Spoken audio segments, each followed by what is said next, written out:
Buenas tardes o buenos días, como decía antes. Yo soy Fiore Longo, soy la directora de la Oficina Española de Survival y también coordino nuestra campaña para descolonizar la protección de la naturaleza. Y hoy les vamos a contar un poco más de lo que hacemos nosotros en esta campaña, de lo que se trata la campaña y sobre todo de La Gran Mentira Verde, que es una nueva campaña, siempre un poco, digamos, tiene que ver con descolonizar la protección de la naturaleza, pero tiene también algunas cosas más específicas y más complicadas que pueden resultar difíciles de entender. Así que el objetivo hoy es que todos podamos entender por qué hablamos de una gran mentira verde. Bueno, primero que nada, creo que tenemos que explicar lo primero, después ustedes me van a poder hacer preguntas. Lo primero que tenemos que entender es cómo trabaja Survival, entonces para poder después entender un poco mejor contra qué estamos luchando. Para los que no nos conocen, nosotros somos el Movimiento Mundial por los Pueblos Indígenas y nuestro rol es cambiar radicalmente la opinión pública. Eso en favor de los pueblos indígenas, obviamente, y de sus derechos. Entonces luchamos luchamos contra el racismo, luchamos contra los prejuicios que la gente puede tener contra los pueblos indígenas. Luchamos para cambiar el modo en que la sociedad occidental, las sociedades industrializadas, ven y actúan, para con los pueblos indígenas. ¿Cómo hacemos para cambiar esta manera de ver? A través de la información, obviamente.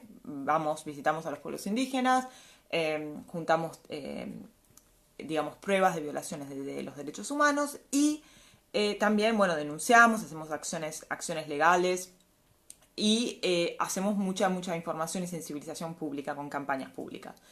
Como decía, nuestro rol no es representar a los pueblos indígenas, no es hablar por ellos, no es hacer proyectos en sus tierras, es juntar información de violaciones de derechos humanos y exponer esas violaciones acá en las sociedades industrializadas, porque estamos convencidos que es en estas sociedades donde están las raíces de los problemas que tienen los pueblos indígenas. Somos una organización que hace campaña. Bueno, esto es importante para tener en cuenta, para que explicar después de nuestra campaña. Hace muchos años empezamos a trabajar, en parte de una de nuestras campañas, en descolonizar la protección de la naturaleza. Que parece una cosa como muy difícil de entender, porque ¿qué significa descolonizar? ¿Por qué necesitamos descolonizar la protección de la naturaleza? Entonces, antes de llegar al tema de la gran mentira verde, es la primera cosa que les quiero explicar, que les quiero contar. La protección de la naturaleza, la manera en la que hoy se protege a la naturaleza, o el modelo con el que se trata de proteger esta naturaleza, que es impuesto por las organizaciones ambientalistas occidentales y los gobiernos occidentales, es un modelo que para nosotros es colonialista y racista. Es un modelo que se basa en la idea que para proteger la naturaleza tenemos que expulsar a los seres humanos que habitan en esa que nosotros llamamos naturaleza. Pero sobre todo se basa en una visión de la naturaleza que nace precisamente de una sociedad que no tiene más contacto con esta naturaleza, como la nuestra. Es decir, que para nosotros cuando hablamos de naturaleza nos imaginamos estos espacios vacíos, ¿no? Llenos de árboles o desiertos verdes. Salvajes, ¿no? Pensamos a la Amazonia, pensamos, no sé, a los bosques del Congo, pero también a otros espacios que desiertos también, sin bosques. En realidad, y los imaginamos sin personas. Es una mitología que nos contamos a nosotros mismos desde hace siglos para justificar también el robo de esas tierras, ¿no? Es decir, en esas tierras no habita nadie, entonces nosotros las podemos tomar. Bueno, es este concepto que está a la base de la colonización, que después se reproduce en la manera en que protegemos la naturaleza. El primer parque natural, como lo conocemos hoy, ¿no?, nace al final del siglo XIX en Estados Unidos, cuando un grupo de personas decide, viendo la belleza de estos ambientes en California, de crear parques naturales expulsando a los pueblos indígenas que ellos decían están arruinando estos parques, están arruinando esta belleza. Obviamente, porque es una visión racista, porque no se tiene en cuenta que esa belleza que se estaba mirando en ese momento no es una belleza estética. Es, digamos, el objetivo de un intercambio que esos mismos pueblos tuvieron con la naturaleza por generaciones. Esa naturaleza salvaje es una ficción.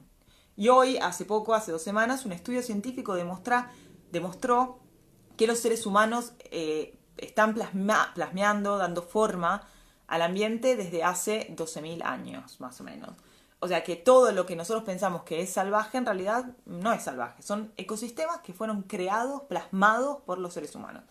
Bueno, este modelo de protección de la naturaleza es el que después se exporta durante la colonización en África y en Asia. Es este modelo que se lleva, esta idea que, digamos, se pueden crear desiertos verdes donde la naturaleza puede vivir. Entonces, cuando los colonizadores llegan a África y Asia también, digamos, cuando colonizan esas tierras, de una parte explotan los recursos, como todos ustedes saben, de la otra parte crean estos lugares donde nadie podía entrar y expulsan a la gente que vivía ahí adentro diciendo, bueno, tenemos que, como nosotros mismos estamos destruyendo estos ambientes, necesitamos proteger una parte de estos. Generalmente esas áreas protegidas eran zonas de caza, donde los blancos colonizadores podían ir a cazar y podían estar seguros que sus predas no iban a desaparecer. Porque no dejaban a los pueblos indígenas y a los locales que vivían ahí poder cazar. Entonces, es este modelo, ¿no?, de área protegida del que vamos a hablar y que vamos a discutir hoy. Mientras los colonizadores llegaban a África robando las tierras de los pueblos indígenas y que llevando con ellos el ejército, la explotación de recursos, pero también las áreas protegidas, se difundía toda una serie de literatura sobre esta África salvaje, ¿no?, que no existía. Esa naturaleza salvaje, como dije, existía solo en los ojos de los que las miraban. Y cada vez más se iba afirmando el discurso de nosotros tenemos que salvar esta naturaleza salvaje, hermosa y gigante de África de los africanos. Yo creo que esto es algo que ustedes pueden llegar a entender. ¿Cuántas veces vieron documentales en la televisión sobre África, ¿no? Y sobre la naturaleza salvaje? Siempre se habla de los animales, de los mamíferos. Se habla muy pocas veces de las personas, y cuando se habla, nunca se habla del hecho de que toda esa riqueza de biodiversidad está ahí también por esas personas. Porque, como digo, los ecosistemas no están hechos solamente de plantas o de animales. Están hechos también de seres humanos, que a través de una serie de prácticas que para nosotros son invisibles, están en realidad protegiendo estos espacios. Los colonizadores, obviamente, llevaban consigo ideas del siglo XIX. O sea, ideas racistas, ideas de inferioridad de estas poblaciones. Y lo que ellos veían en esa África salvaje era de una parte la naturaleza, de otra parte estos seres que ellos consideraban primitivos. Como prueba de esto, para mí hay un ejemplo que es muy, muy importante tener en cuenta, que es la de es una serie de incendios controlados que la población local realizaba para hacer el suelo más fértil, pero también como técnica para controlar fuegos más grandes, quemando partes digamos, de hojas secas o de pasto seco, se podían controlar incendios más grandes. Cuando los ingleses llegan a colonizar estos territorios, hablo de los ingleses porque es un ejemplo de las colonias inglesas, ellos están horrorizados por estas prácticas de quemar, ¿no?, lo que ellos veían en la naturaleza, y las prohíben. Obviamente esto lleva tiene como consecuencia que los suelos son mucho menos fértiles y que hay incendios incontrolados. Esto se puede ver el día de hoy, por ejemplo, en Australia, donde los pueblos indígenas siguen diciendo, los aborígenes australianos, que si sus prácticas de fuegos controlados, de incendios controlados, fueran posibles, no habría estos incendios incontrolados como hay ahora. Los colonizadores occidentales llevan el racismo, pero llevan también un racismo científico. Es la idea que la ciencia occidental es la única capaz de gestir los territorios en modo racional y en modo eficaz. Todo esto puede parecer como un cuento del pasado, pero lamentablemente no lo es, porque es este modelo precisamente con estas raíces coloniales que después continúa a perpetuarse en el curso del tiempo. La mayor parte de los colonizadores que ejercieron un rol fundamental en la institución de estas colonias y en la institución de las áreas protegidas, continúa después, durante la descolonización, a trabajar para las instituciones que se crean después de la descolonización, como para salvar esta naturaleza ahora que va a estar en las manos de los africanos. Este era el concepto fundamental. No es, si miramos la fecha de creación de las grandes ONG de protección de la naturaleza, nos damos cuenta que nacen todas en los años 60, como el WWF, el Fondo Mundial por la Naturaleza. Es en este momento que se afirma el discurso tenemos que salvar África de los africanos, que se afirma cada vez más. Y bueno, entonces llegamos a los años 60, 70. También les parecerá, como digo, todavía una historia del pasado. Pero es esta mentalidad la que todavía está viva en la protección de la naturaleza del día de hoy. Los proyectos de protección de la naturaleza, las agendas del ambiente, son escritas, son negociadas en los centros del poder, en Washington, en Bruselas, donde estas organizaciones de protección de la naturaleza y los gobiernos que las sostienen tienen sus oficinas. Se decide, en nombre de una ciencia también que tiene muy poco de científico, qué es lo mejor para hacer para territorios que no nos pertenecen a nosotros. Se niega el obvio. El 80% de la biodiversidad está en territorios indígenas. No hay un estudio científico hecho por una universidad que no demuestre al día de hoy que los indígenas protegen la naturaleza mejor que cualquiera. Los territorios indígenas, hoy alcanzan los objetivos de conservación mejor que las áreas protegidas en sí. Sin embargo, se continúa a pensar que este es el modelo que se tiene que llevar a cabo. ¿Cuál es este modelo? Como le expliqué, este modelo de conservación fortaleza. Se crean áreas protegidas, áreas donde nadie puede entrar, excepto las personas autorizadas. ¿Autorizadas por quién, por ejemplo? Es una buena pregunta. Cuando yo digo áreas protegidas, no quiero decir áreas donde... O sea, área protegida es una terminología. No es que estamos diciendo que no tiene que haber lugares que no sean protegidos. Pero área protegida significa algo muy preciso. Está definida por unas instituciones internacionales y hay categorías. La mayor parte de estas áreas protegidas no permiten alguna actividad humana al interior. Entonces, ¿qué pasa? Los gobiernos occidentales y estas ONG como WCS, como el Fondo Mundial por la Naturaleza, deciden que en el medio del Congo hay un bosque que es muy, muy lindo y hay que protegerlo. Todos de acuerdo, es importante proteger la naturaleza. Pero ellos niegan que adentro de esos bosques hay pueblos indígenas. Deciden solos hacer un proyecto para proteger ese bosque. Van al gobierno del Congo y le dicen, nosotros tenemos este dinero para ayudarlos a proteger ese bosque, donde ellos dicen no hay nadie viviendo.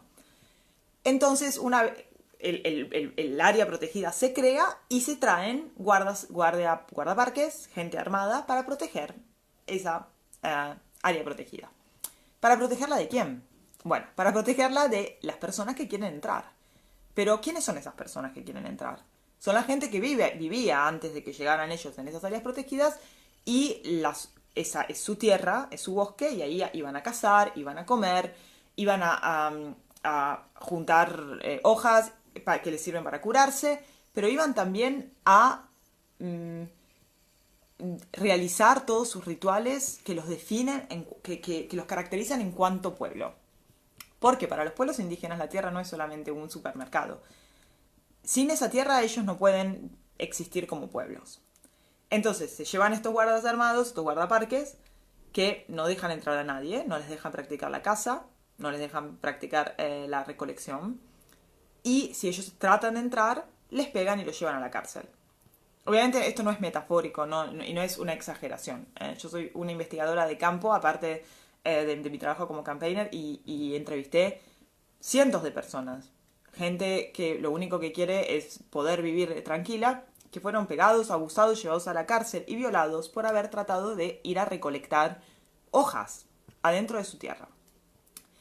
Porque los guardaparques ganan más dinero, reciben un premio cada vez que arrestan a alguien. entonces obviamente no se van a poner a arrestar a los verdaderos a la gente, o sea, a los verdaderos malos, que en los ojos de estas organizaciones son los que practican la caza furtiva, sino a los pueblos indígenas y las comunidades locales que lo único que quieren hacer es poder acceder a su territorio. Entonces, esta es la realidad hoy, como les expliqué, es la realidad histórica. Durante la colonización se crean estas áreas protegidas para proteger las predas para la caza, pero también porque los colonizadores tenían ideas, una idea de la natura estética, ¿no? Les gustaba eso que veían, pero obviamente es una visión racista, porque veían solo lo que ellos querían, no veían la contribución de los pueblos indígenas. Este modelo históricamente pasa después de la descolonización, con la retórica tenemos que salvar África de los africanos, ¿no? Ahora que nosotros no estamos más en control, ¿qué le va a pasar a esa tierra? Y llega hasta el día de hoy con este modelo totalmente centralizado, las agendas de protección de la naturaleza, que se escriben en los países que más contaminan y que se basan en el mismo modelo. Bueno, hasta acá esta parte es la parte de la historia, digamos, como en la que, para entender lo que ahora nos estamos oponiendo con la gran mentira verde.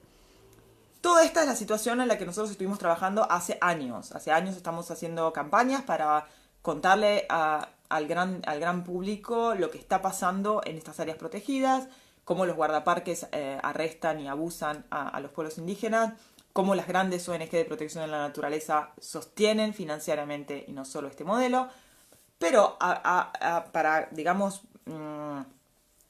como para lo peor de todo, para agregar esta situación, nos encontramos hoy con que el proyecto que casi todos los gobiernos del mundo están proponiendo para salvar la pérdida terrible de la biodiversidad y parar el cambio climático es crear más áreas protegidas.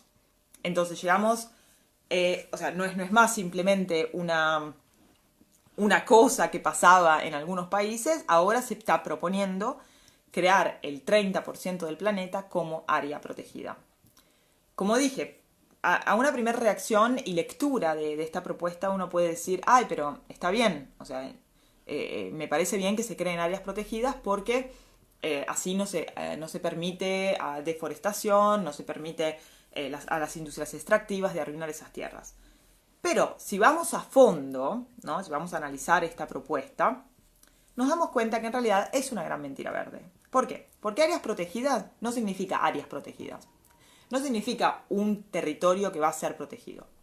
Significa una forma específica de protección que no permite a las comunidades locales de seguir viviendo en esas áreas, que se las expulsa, las tierras pasan al control totalmente del Estado, que en la mayor parte o en muchos casos dejan hacer lo que quieran. Una vez que eso es área protegida, hay industrias extractivas, hay turismo de masa. Yo no vi una sola reserva de tigres en India en la que no había dentro hoteles de lujo y millones de turistas que las iban a visitar todos los días, pero en el nombre de eso se expulsa a los pueblos indígenas que viven en manera sostenible adentro de esas áreas. Entonces, ¿qué nos están diciendo qué es esta propuesta del 30%? Los gobiernos como dije, la mayor parte de los gobiernos, sobre todo la mayor parte de los gobiernos europeos, pero también otros países, y las grandes ONG de protección de la naturaleza nos dicen, para salvar el planeta, tenemos que transformar el 30% en área protegida. Esto se va a adoptar, es una proposición que forma parte de un tratado que se va a adoptar en China en octubre. ¿Y qué nos esconde esto? Ahora, de un punto de vista de la justicia social, si lo analizamos bien, es como más que una mentira, es un escándalo. Porque no se está viendo la raíz del problema. La raíz del problema no es cuántas áreas digamos, espacios verdes logramos proteger, que puede ser también un punto importante, sino lo que pasa no es tanto lo que pasa en ese 30%, sino lo que pasa en el otro 70%. Si perdemos de vista que el problema principal del cambio, o sea, la causa principal del cambio climático, de la pérdida de la biodiversidad, es la extracción de recursos naturales y el consumo, el consumismo, el crecimiento infinito de nuestras economías, nos olvidamos entonces de cómo resolver el problema, el verdadero problema. O sea, la causa, podemos proteger hasta el 50% de la Tierra si queremos, pero si en el otro 50% continuamos a hacer exactamente lo que estamos haciendo ahora, nada va a cambiar, porque no hay fronteras para el cambio climático. Es una idea totalmente absurda. Que, como digo, saca la atención, la desvía la atención de la verdadera causa en la que tendríamos que estar luchando todos. Si queremos proteger este ambiente, el ambiente y el planeta, no podemos seguir viviendo como estamos viviendo. Y eso independientemente de lo otro que pasa en el 30%. Entonces, desde un punto de vista de lógica, no tiene ningún sentido. Pero si lo analizamos de una perspectiva social, de justicia social, es mucho peor. Porque estas áreas protegidas no las vamos a crear en París o en Madrid, las van a hacer donde hay más biodiversidad. Y como yo les dije, el 80% de la biodiversidad está en territorios indígenas. Entonces se van a crear estas áreas protegidas en los lugares donde hay más biodiversidad. Y precisamente esos lugares están en el sur del mundo. Según un estudio científico, entonces esto va a impactar, o sea, va a tener un impacto sobre la vida de 300 millones de personas, que son las que menos contribuyeron al cambio climático, a la pérdida de la biodiversidad.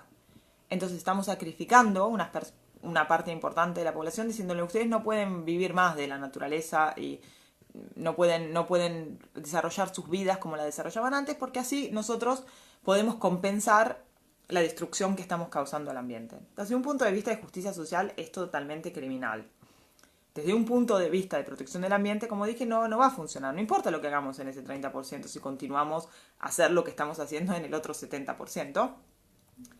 No tiene ninguna eficacia. Pero aparte de todo esto, digamos que tiene una lógica atrás totalmente racista. Porque está negando, como dije, el rol fundamental que los pueblos indígenas tienen. Y no solo, está negando el rol fundamental que nosotros también como seres humanos tenemos en el ambiente en el que crecimos. No todos los seres humanos destruyen el ambiente. Ayer leía un post en Twitter de Marco Lambertini, el director del WWF, que decía algo como: la humanidad destruyó el ambiente, hizo muchos errores, pero ahora puede repararlos. Y claro, es muy fácil para Marco Lambertini hablar de la humanidad, pero no es la humanidad que destruyó el ambiente. Los que destruyeron el ambiente son precisamente los amigos de Marco Lambertini. Porque WWF, el Fondo Mundial por la Naturaleza, hace partnership con todas las peores compañías, las compañías que más digamos, destruyen el ambiente, desde Shell, Coca-Cola, las compañías forestales. Estas ONG del ambiente, que dicen así ser ONG que protegen el ambiente, en realidad son parte del problema. Porque por años nos vendieron una idea totalmente equivocada de qué es la naturaleza, qué es proteger la naturaleza y qué es lo que tenemos que hacer. En vez de luchar contra el sistema económico que destruye la naturaleza y a favor del reconocimiento de los derechos de los pueblos indígenas, hacen partnership, colaboraciones con estas empresas multinacionales, con los gobiernos que destruyen la naturaleza, para poder obtener esa pequeña isla de verde y de verde en el medio del caos que transformada en parque natural. Entonces, para nosotros cuestionar la gran mentira verde, este 30% no es solamente hacerse preguntas sobre los pueblos indígenas, que obviamente somos una asociación que lucha por esto y es nuestra primer preocupación. Pero es también una preocupación que nos tendría que importar a todos como ciudadanos. Porque dentro de 10 años, cuando ellos hagan su 30% de áreas protegidas, porque lo tienen que hacer, o sea, el objetivo es 30 por 30, ¿no? Es 30% en el 2030. Nada va a cambiar para nosotros. No van a resolver el cambio climático, va a haber pérdida de biodiversidad, porque no están afrontando, porque no quieren obviamente, la verdadera causa de la pérdida de la biodiversidad y del cambio climático. Nos están mintiendo. Parece como una cosa muy simple, y lo es. El problema es que para muchas personas criticar este modo de proteger la naturaleza es criticar la protección de la naturaleza. Es como muchas personas nos dicen: pero es mejor esto que nada. No, es mentira. Es peor una falsa solución que que ninguna solución. Porque esta falsa solución nos hace perder la atención, nos hace pensar que hay algo y nos hace evitar que imaginemos otras soluciones. Ninguna solución nos hace reaccionar. Entonces esto es mucho peor que ninguna solución. Nos están vendiendo una mentira. Y esta mentira va a tener el impacto sobre la gente que mejor protege la naturaleza. Pero no solo. Va a tener un impacto sobre la gente que para ser lo que son necesitan de esos bosques. Entonces la ausencia de esos bosques y de ese ambiente va a significar también una pérdida enorme para la diversidad humana. Y no hay biodiversidad si no hay diversidad humana. Hay como un enlace muy fuerte entre estas dos cosas. Donde hay más biodiversidad, hay más diversidad humana. Es la creatividad de los seres humanos en su interacción con el ambiente que también hizo esos ambientes como son. No hay que olvidarnos que esa naturaleza separada de los seres humanos es una invención del mismo sistema que la destruye. Fue exactamente la economía en la segunda revolución industrial, la destrucción llevada a cabo por la economía de ese momento y por la misma economía que tenemos en este momento, que llevó a esta separación entre los hombres y la naturaleza. Ninguna solución va a venir de las mismas personas que destruyen el planeta. Y eso nos tenemos que olvidar. No tenemos que pensar que los gobiernos occidentales de un día para otro se despertaron y ahora entienden qué es lo que tienen que hacer. Sí, esos gobiernos occidentales, los mismos responsables por la destrucción del ambiente, junto con las ONG responsables por la destrucción del ambiente y las compañías responsables por la destrucción del ambiente, nos están proponiendo esta solución, efectivamente es porque hay algo que no funciona. La solución es simple. Hay una parte de la solución que es cambiar nuestro modo de vida, que es un poco más compleja, pero hay otra solución más fácil, que es reconocer los derechos territoriales de los pueblos indígenas. Los territorios indígenas no son parte de estas áreas protegidas, no es lo mismo. Y lo que están proponiendo no es reconozcamos más territorios indígenas, no, están proponiendo crear más áreas protegidas. Áreas protegidas y territorios indígenas son dos cosas distintas. No todos los países reconocen territorios indígenas, en Sudamérica sí, pero no en otros países, pero se puede trabajar para ese objetivo. Así como se trabajó para la creación de áreas protegidas, se podría trabajar para el reconocimiento internacional de territorios indígenas. Y que sean esos pueblos los que están en control de sus territorios, porque se demuestra, todas las pruebas científicas a disposición demuestran que esto es lo único que funciona. Y como digo, no solo porque ellos manejan esos ambientes mejor que nadie, porque lo hacen de manera sostenible, sino porque su modo de vida representa una alternativa fundamental que necesitamos que exista para poder imaginar soluciones. La diversidad humana es fundamental por muchísimas razones, muchas concretas, pero también otras abstractas. Necesitamos poder imaginar un futuro distinto. Entonces, concentrarnos sobre falsas soluciones no lo va a resolver. Es por eso que nosotros estamos luchando contra esta gran mentira verde. No es una guerra contra el Fondo Mundial por la Naturaleza. No estamos obviamente acusándolos de violación de derechos humanos. No nos gusta su trabajo, pero no es contra el WWF solamente. Es contra una visión del mundo. Nos quieren vender y nos quieren hacer aceptar una visión del mundo que va a exterminar los seres humanos y la naturaleza. Y hay que decirlo claramente. Eso creo que dije expliqué un poco toda la campaña. Lo que estamos pidiendo, me falta contarles, lo que estamos pidiendo es que en estas negociaciones para crear para buscar soluciones contra la pérdida de la biodiversidad y el cambio climático, se considere los derechos territoriales de los pueblos indígenas. Estamos pidiendo que se pongan garantías precisas de esas protecciones en los tratados internacionales de protección y reconocimiento de estos derechos. Y eso con un objetivo más concreto. El objetivo más ideal y abstracto es precisamente descolonizar la protección de la naturaleza. Es decirnos a nosotros mismos, es que este modo de protección de la naturaleza es justo, es correcto, es eficaz, o estamos actuando según viejos modelos colonialistas y racistas. No es imposible lo que estamos pidiendo. La descolonización se llevó a cabo en muchísimas otras prácticas. Se habla de descolonización en la cooperación al desarrollo, en la educación, Entonces, ¿por qué no se habla hoy como hoy en la protección de la naturaleza? Muchas personas tienen miedo que criticando la forma de protección de la naturaleza, entonces terminemos no protegiendo la naturaleza. Pero ese miedo no tiene que existir. Porque lo que está pasando ahora es lo contrario de proteger la naturaleza, no lo estamos haciendo. Si miramos las estadísticas, cada vez todos los índices de cualquier cosa, de pérdida de biodiversidad, de especies que se están extinguiendo, está empeorando. Así que este modelo no funciona. Y no tenemos que tener miedo de criticarlo. Es todo lo contrario. Solamente criticando este modelo y abriendo posibilidades, abriendo la imaginación hacia otras posibilidades, podemos encontrar una solución.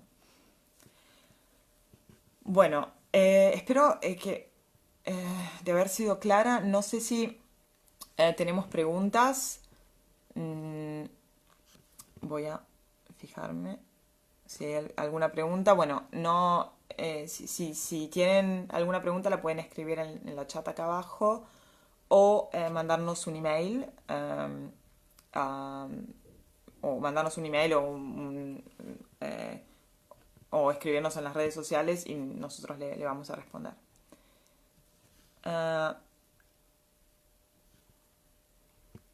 Bueno, tenemos una pregunta. ¿Cuánto tiempo tenemos para evitar que el plan de convertir el 30% de la tierra en áreas protegidas salga adelante? Bueno, en realidad, como yo les contaba, va a estar esta discusión en China fundamental, donde se reúnen las partes por la Convención sobre la Diversidad Biológica y ahí se va a adoptar ese 30%. Esta, digamos, reunión va a ser en octubre en China. Así que pero obviamente en octubre las negociaciones internacionales pasan antes, ¿no? Después cuando se llega a China, supuestamente todo ya, digamos, los documentos ya están escritos. Así que tenemos que actuar antes de octubre. Ahora, tenemos otra... perdón, que tenemos varias preguntas. Ok, no quiero perderme ninguna.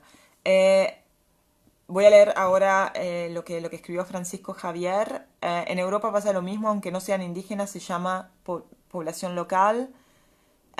Se trata de una cuestión de poder. Las grandes corporaciones se quedan con el dinero y las ONG ambientalistas se hacen gratos con el territorio, apoyándose mutuamente. Los seres humanos son por naturaleza buenos y pueden conservar, incluso mejorar la naturaleza.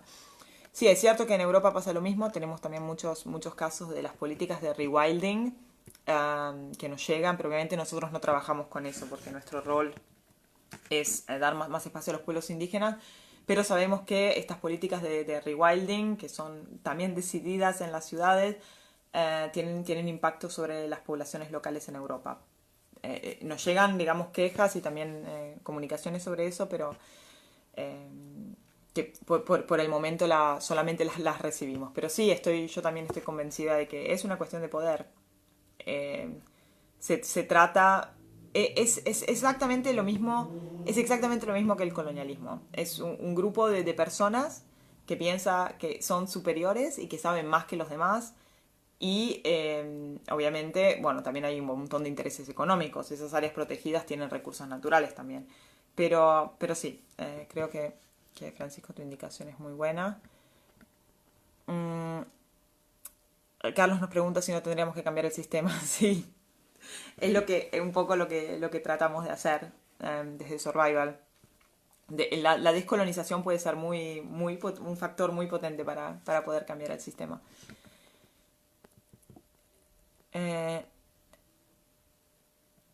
Ok, ¿qué participación tienen los pueblos indígenas en los que ustedes deciden y plantean? Bueno, como yo les expliqué antes, nuestra organización no es una organización indígena. Nosotros no representamos a los pueblos indígenas. Nosotros tratamos de cambiar nuestra sociedad, la sociedad de acá, la que para nosotros es responsable de estos crímenes. Los pueblos indígenas con los que nosotros trabajamos, obviamente tienen un rol en la información que recibimos.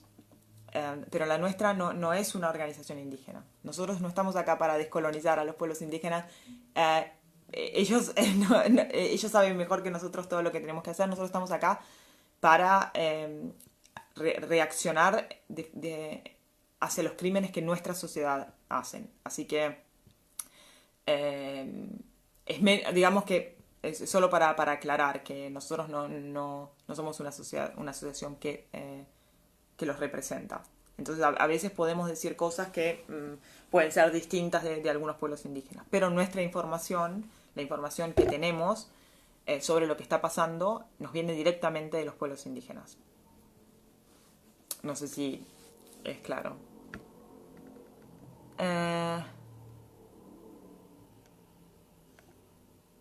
A ver, me parece interesante, Fede, lo que estás diciendo, porque es una de las cosas que nos preguntan. Ahora, en el documento que se está estudiando se habla explícitamente de expulsar a la población local.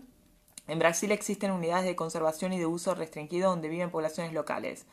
Sí, obviamente, por eso yo contaba primero cuál es la definición de área protegida, porque sé que en la América Latina la situación es distinta porque, bueno, los pueblos indígenas tienen muchísima más organización y fuerza, entonces muchas veces con su super resistencia pueden evitar este tipo de cosas, y porque la mayor parte de las áreas protegidas en América Latina se usan otras categorías.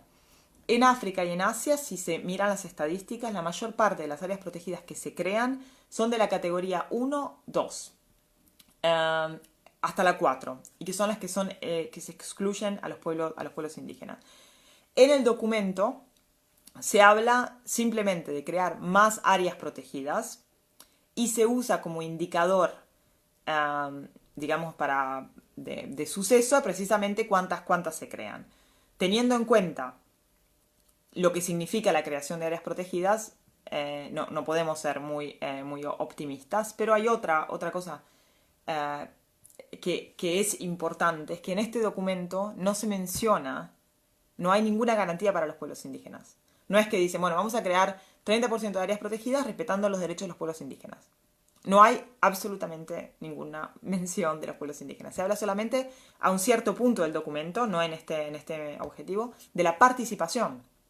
¿Pero qué significa participación? No significa nada. No es algo legal.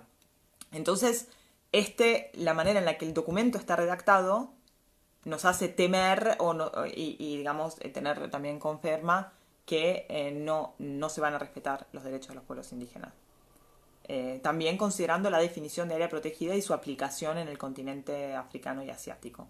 Sabemos que en América Latina puede ser distinto, pero sabemos que en muchas partes del mundo no lo va a ser. En cambio, sí ponemos fuertes garantías para que se respeten los derechos de los pueblos indígenas. Esto es una cosa que puede ser útil para África y Asia y también para América Latina.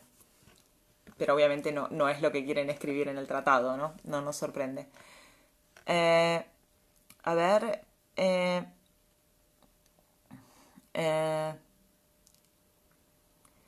Bueno, estoy leyendo el comentario acá que hay sobre las áreas protegidas en México.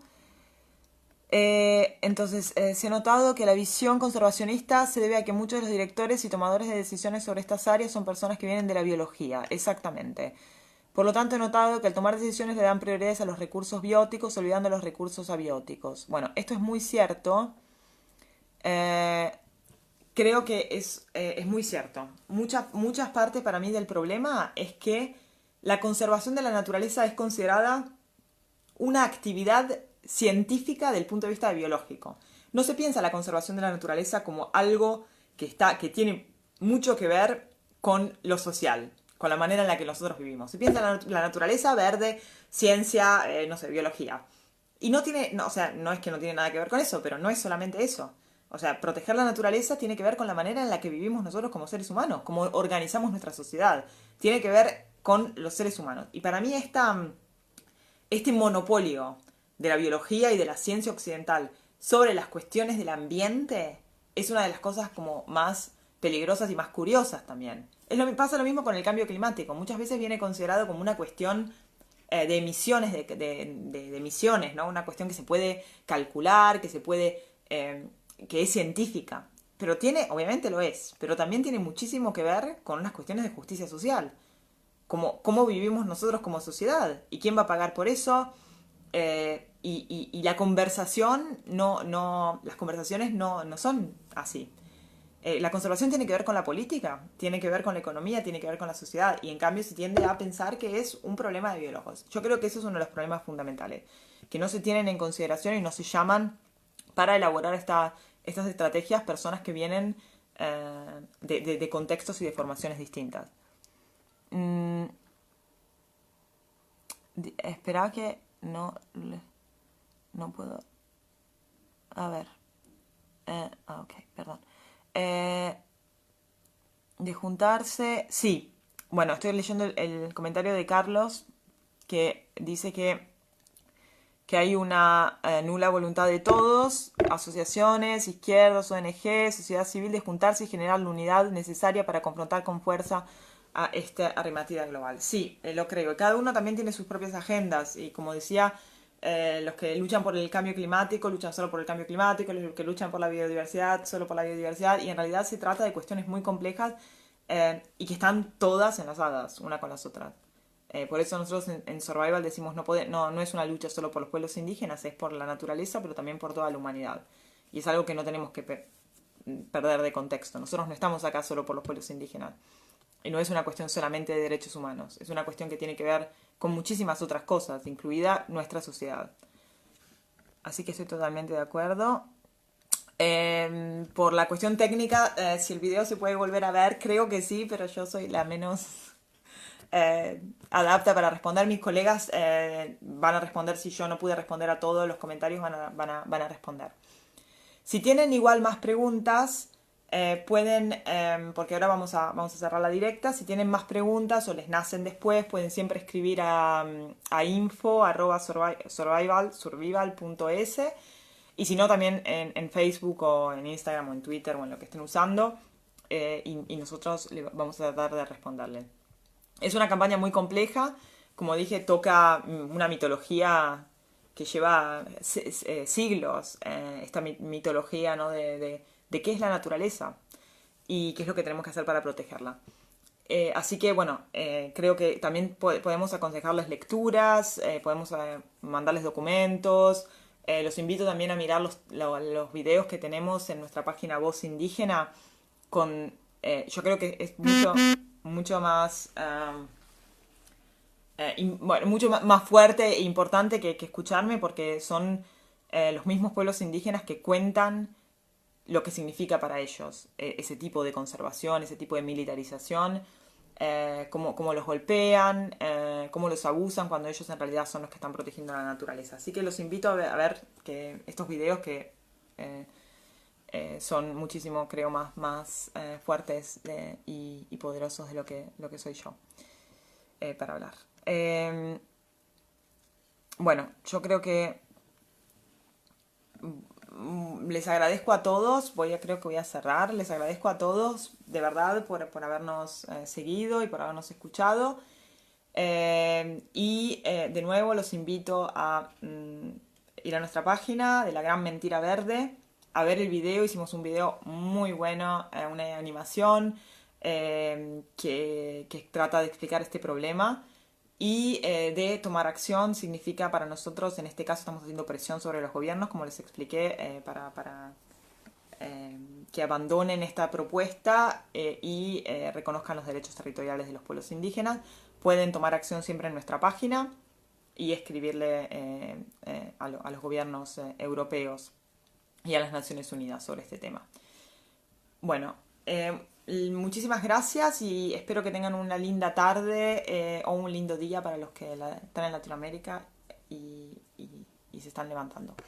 Bueno, muchísimas gracias a todos y hasta la próxima. Adiós.